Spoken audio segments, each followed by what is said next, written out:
មានទឹកចិត្តតែទឹកខាងក្រៅពុកគ្មានអ្នកណាចេះភ្លាមទេចាបងប្អូនឆ្លប់មានជំនាញខាងហ្នឹងអូខេចាសួស្តីបងប្អូនមួយទាំងអស់គ្នាចាអញ្ចឹងសម្រាប់បងប្អូនដែលបានមើលវីដេអូខ្ញុំកន្លងមកចាថ្ងៃនេះគឺជាថ្ងៃទី3ដែលខ្ញុំនិយាយរៀបរាប់អំពី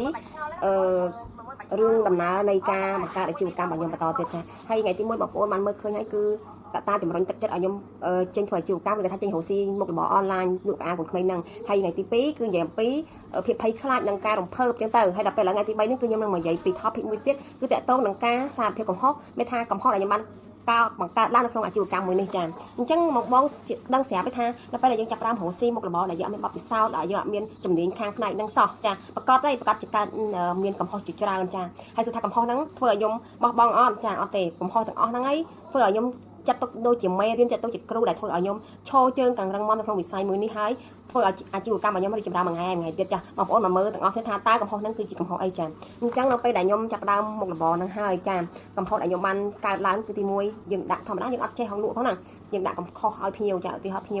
ញៀវកូនក៏12គីឡូអញ្ចឹងយើងដាក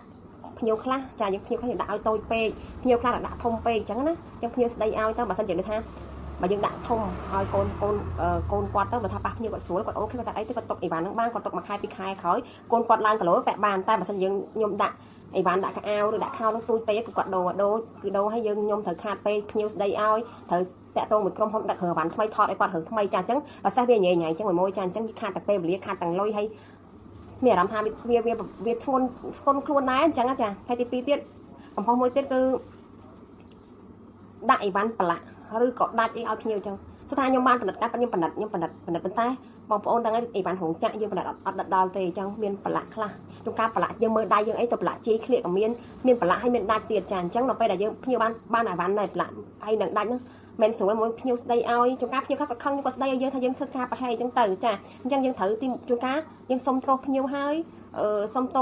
យយើងបាញ់លុយសងគាត់ហើយភ្ញៀវខ្លះក៏អត់ព្រមទេគាត់ឲ្យយើងដូរអាវ៉ាន់ឲ្យគាត់រមម៉ូតនឹងឲ្យគាត់ក៏មានដែរចាហើយអាវ៉ាន់ខ្លះដាក់ឲ្យទៅអត់កុំលក្ខណៈយើងមើលអត់គ្រប់ជ្រុងជ្រោយទេមួយយាយរួមយើងព្យាយាមកំហុសឲ្យទៅបំផុតប៉ុន្តែនៅតែយើងដាក់អត់ត្រូវយើងដាក់អត់នៅតែស្ទាក់ជួបកំហុសទាំងអស់ជួនកាលអាវហ្នឹងខូចខ្សែរូតក៏មានអាវអត់មានលេវនិយាយរួមកំហុសកើតឡើងអញ្ចឹងចាហើយសួរថាពេលដែលយើងជួបកំហុសហ្នឹងខ្ញុំរៀបថយខ្ញុំអត់រៀបថយទេពីព្រោះខ្ញុំដឹងថាវាគឺជាដំណើរទៅកាន់ជំហានបន្តទៀតនៅពេលដែលខ្ញុំដាក់ខុសមួយខ្ញុំចាប់ផ្ដើមរៀនពីកំហុសខ្លួនឯងអូខេអញ្ចឹងធ្វើការឲ្យប្រយ័ត្នចា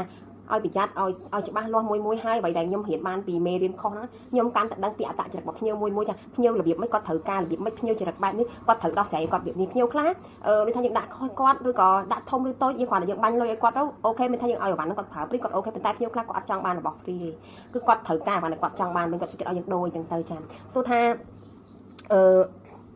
ាកំហុសទាំងហ្នឹងណាចាកំហុសទាំងហ្នឹងធ្វើឲ្យខ្ញុំបាក់ទឹកចិត្តអត់ទេព្រោះតែខ្ញុំបង្កើតកំហុសហ្នឹងហើយខ្ញុំចាត់ទុកកំហុសជាគ្រូរបស់ខ្ញុំជាមេរៀនដែលខ្ញុំត្រូវរៀនបន្តទៀតហើយកំហុសទាំងហោះដែលខ្ញុំកើតឡើងហ្នឹងហើយចាគឺធ្វើឲ្យខ្ញុំប្រឹងហើយខំដើរទៅមុខហើយធ្វើឲ្យមុខរបរខ្ញុំរីកចម្រើនមួយថ្ងៃហើយទៅមួយថ្ងៃទៀតចាហើយសម្រាប់បងប្អូនដែលគាត់ធ្វើចេញរកស៊ីថ្មីថ្មោងចាពេលបងប្អូនមើលវីដេអូខ្ញុំហ្នឹងបងប្អូននឹងមានចិត្តការខិតខំតែមានទឹកចិត្តតែទឹកចិត្តផងប្រៃពួកគ្មានអ្នកណាចេះភ្លាមទេចាបើបងប្អូនធ្លាប់មានជំនាញខាងហ្នឹងអូខេតែបងប្អូនធ្លាប់មានជំនាញខ្ញុំកុំបាក់ទឹកចិត្តចាខំបន្តទៀតចាមុខរបរមួយយើងត្រូវការរៀនគ្រប់កលៈទេសៈគ្រប់ពេលវេលាសូម្បីយើងដាក់អីវ៉ាន់ខុសឲ្យភ្ញៀវក៏យើងថាអូនឹងជាមេរៀនយើងត្រូវរៀនត្រូវហាត់នេះបានយើងដាក់ខុសហោះសូម្បីយើងទិញអីវ៉ាន់យកមកខុសពេលខ្ញុំទិញអីវ៉ាន់មកខុសខ្ញុំអត់ដឹងធម្មតាទិញអីវ៉ាន់ខុសអាហ្នឹងយើងខុសទិញអីវ៉ាន់ខុសថាយើងអត់ដឹងថាផ្សាយណាយើងលក់ដាច់ទេផ្សាយណាទំហំណាលក់ដាច់ទេយើងទៅទិញយកមកយើងយកតែផ្សាយមានតែផ្សាយធំយកមកលក់ដាច់នៅគោទុកចោលហើយខ្លះយកមកផ្សាយតូចពេកក៏លក់បានសល់បានអញ្ចឹងអាកំហុសមួយហ្នឹងហើយធ្វើឲ្យយើងដាក់អូយើងលក់ដាច់ទំហំនេះឲ្យចាប់ពីផ្សាយប៉ុណ្ណេះអញ្ចឹងទៅហើយអាផ្សាយធំហ្នឹងយើងឈប់ទិញទៅក្រោយឬក៏ផ្សាយទូពេកយើងឈប់ទិញទៅព្រោះយើងចាប់ដើមម៉ូតឬផ្សាយណាដែលយើងត្រូវលក់ដាច់អញ្ចឹងណាបងចាអញ្ចឹងខ្ញុំជឿថាវីដេអូមួយនេះគឺខ្លីខ្លឹមចាហើយសម្រាប់បងដែលចាប់ដើមអាជីវកម្មថ្មីអាចមកវីដេអូនេះហើយបើគិតថាមានប្រយោជន៍ឬក៏ចង់ដឹងអីបន្ថែមអាចខមមិនសួរខ្ញុំបន្ថែមបើសិនថាខ្ញុំនិយាយញាប់ពេកឬក៏ថាអត់ទាន់ច្បាស់ទេអាចសួរបន្ថែមអាចជួយ share ជួយ like ខ្ញុំផងចាអរគុណជួបគ្នាវីដេអូក្រោយ